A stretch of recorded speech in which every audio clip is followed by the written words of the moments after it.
पता लगाए नारा लगवावत जाइए पर छठी मैया छठी मैया की। यार तू क्यों बोल दिया यार से नाक कटवा दिए तूने दे एक बार और लगाइए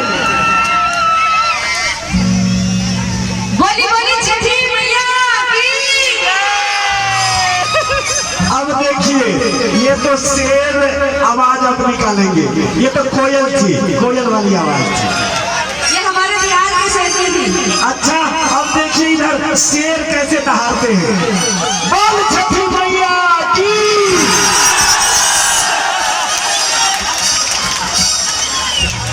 भैया अपने पैसे में ज्यादा लोग हैं तो मैं क्या कर सकती हूँ। अब देखिए इतना दहाड़े तो चौपट से मैं हिल गया आपके पार्टी में बहुत सारे लोग हैं एकदम। और मेरे में भाई इतने सारे हैं जितने हैं उतना ही दम निकलेगा ना। अच्छा ये बात ठीक है ना हाँ बिल्कुल बिल्कुल कैसे एक बार सीधा सीधा हाथ उठाई लो सीधा सीधा बोलो।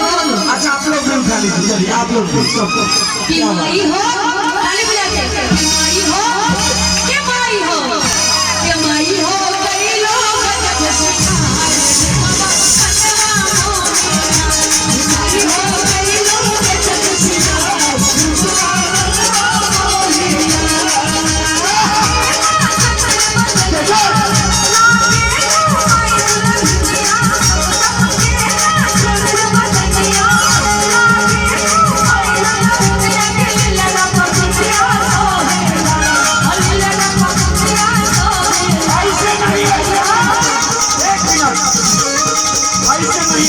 भाई साहब दोनों हाथ उठा के ताली बजा के दोनों हाथ उठाइए पीछे वाले भी भाई साहब अरे मैं छूट दे बता